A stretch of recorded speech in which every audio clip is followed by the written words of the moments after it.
आज के electro homeopathic video में हम इलेक्ट्रो होम्योपैथिक दवा कैंसरोसो नंबर 2 C2 की चर्चा करेंगे और इसके संबंध में बताएंगे।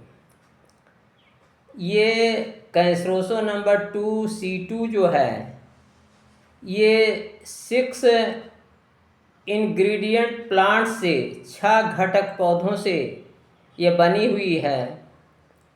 और सबसे पहले मैं इन 6 पौधों का नाम बताता हूँ, बोटेनिकल नेम प्लांट्स का। पहला प्लांट है बिंसी टॉक्सिकम ऑफिसिनेल, ये 30 पार्ट्स है। दूसरा प्लांट है कोनियम मैकुलेटम, ये 30 पार्ट्स है। तीसरा प्लांट है पिम्पिनेला सैक्सीफ्रेगा, ये 20 पार्ट्स है। और चौथा प्लांट है रस टॉक्सिकोडेंड्रॉन, 20 पार्ट है। और पांचवा प्लांट है इक्विसिटम अर्वेंस, ये 20 पार्ट्स है। और छठवां प्लांट है पेट्रोसेलिनम सटाइवम, ये 20 पार्ट्स है।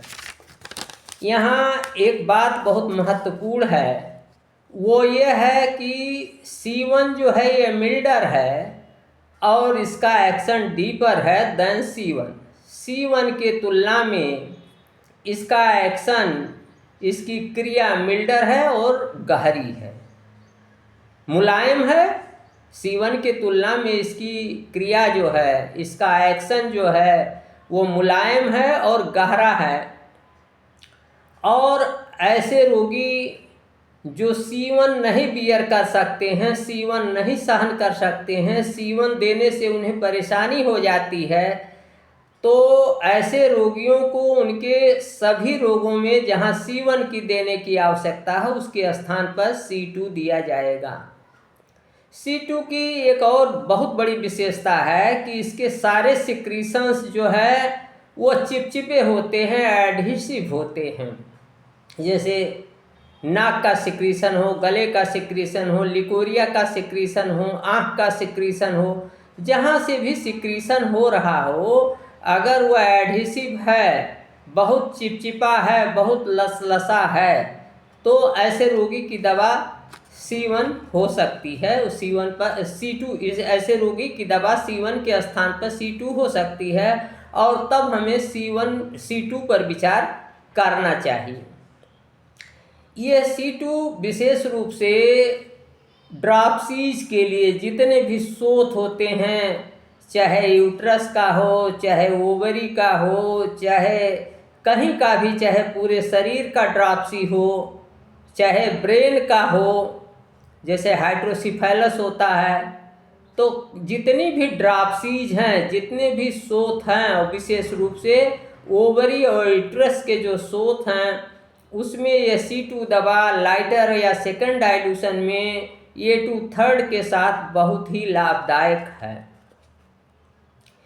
C2 की सूखी गोलियों से ड्रॉपसीज ठीक होती हैं, शोथ ठीक होते हैं, यूट्राइन क्रैम्प ठीक होता है, बच्चेदानी में अगर ऐंठन हो रही है, कैटराह इससे ठीक होता है, अगर सर्दी जुकाम हो गया है, और ऐंठन पैदा करने वाले कन्वुल्सिव जो कफ हैं उनमें भी ये बहुत कारगर है। तो C2 को कन्वुल्सिव कफ के लिए P1, P2 या P3 के साथ दिया जाता है। यहाँ आप जानते हैं कि P1 जो है वो पुरुषों के लिए, अन्य लोगों के लिए, विशेष रूप से थ्रोट के लिए, लैरिंग्स के लिए, ये ट्रैकिया पर इसका विशेष प्रभाव है जो श्वास नली है। और P2 का लंग्स पर प्रभाव है। और P3 महिलाएं और बच्चे जो मुलायम प्रकृति के हैं उनको दिया जाता है। तो इस प्रकार से आप इनके लक्षणों के आधार पर C2 को P1, P2 या P3 के साथ दे करके ड्रॉपसीज में या यूट्राइन क्रैम्प्स में या कन्वुल्सिव कफ में या सर्दी में इसका प्रयोग कर सकते हैं। ये C2 लाइटर या सेकंड डाइल्यूशन में जो डिफ़िकल्ट लेबर होते हैं, प्रसव होने में जब बहुत कठिनाई होती है और C1 वहाँ काम ना कर रहा हो तो वहाँ C2 दिया जाता है। ये C2 सेकंड और थर्ड डाइल्यूशन में ये डायबिटीज़ के लिए दिया जाता है, हाइड्रोसील के लिए दिया जाता है, लिकोरिया के लिए दिया जाता है, न्यूरल्जिया के लिए दिया जाता है, मास्टिटिस स्तन प्रदाह के लिए दिया जाता है, यूट्राइन बच्चेदानी का अगर पॉलिपस हो वहाँ दिया जाता है, इन्फ्लेमेशन ऑफ स्पर्मेटिक कार्ड के लिए दिया जाता है। इसके साथ ही अगर स्पाइनल कर्वेचर है, रीढ़ की हड्डी टेढ़ी हो गई है, झुक रही है, ऑप्थेल्मिया में जैसे आँख आ जाती है, स्पाइनल कर्वेचर हो गया यानी रीढ़ की हड्डी जो है टेढ़ी हो गई, मेलेंकोलिया अगर मस्तिष्क संबंधी पागलपन या इस तरीके से रोग हो गए, पैरालिसिस में, लकवा में और हिस्टीरिया आदि रोगों में C2 का सेकंड और थर्ड डाइल्यूशन बहुत ही लाभदायक है। और C2 मिडिल डाइल्यूशन में या कालरा के लिए, न्यूरल्जिया के लिए, स्नायुशूल के लिए और ओवेराइटिस के लिए, ओवरी के प्रदाह के लिए मिडिल डाइल्यूशन में बहुत ही लाभदायक है। ये C2 का हाई डाइल्यूशन जो है, जितने क्रॉनिक डिजीजेज हैं जैसे लिकोरिया वगैरह हुए, मैं तो देखता हूँ जहाँ भी लिकोरिया चिपचिपी या लसलसी होती है वहाँ मैं C2 को 1000 या 500 पावर में देता हूँ और बहुत से रोगी इससे बड़ी जल्दी ही ठीक हो जाते हैं। C2 को एक्सटर्नली बाह्य रूप से जो है कैंसर में इंजेक्शन के रूप में और कंप्रेस के रूप में भी लगाया जाता है। तो इस तरीके से मैंने आपको बताया कि C1 कब दिया जाता है, ऐसे रोगियों को दिया जाता है जो C2 ऐसे रोगियों को दिया जाता है जो C1 बियर ना कर सकते हों, C1 सहन ना कर सकते हों। ऐसे रोगियों को जहां C1 देने की ज़रूरत होती है वहां C1 के स्थान पर C2 दिया जाता है। और साथ ही साथ ये मिल्डर है और डीपर है, और जिन अंगों पर S2 कार्य करती है उन्हीं सारे अंगों पर C2 भी कार्य करती है, और इसके स्राव जो है वह एडहेसिव होते हैं, चिपचिपे होते हैं, लसलसे होते हैं।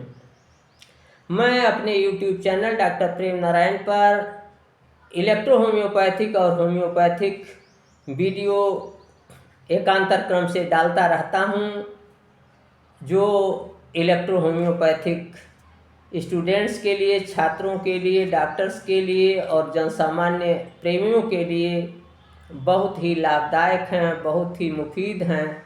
और यदि आपने अभी तक मेरा YouTube चैनल डॉक्टर प्रेम नारायण सब्सक्राइब नहीं किया है तो आज ही सब्सक्राइब कर लें ताकि नई नई अपडेट आपको मिलती रहे।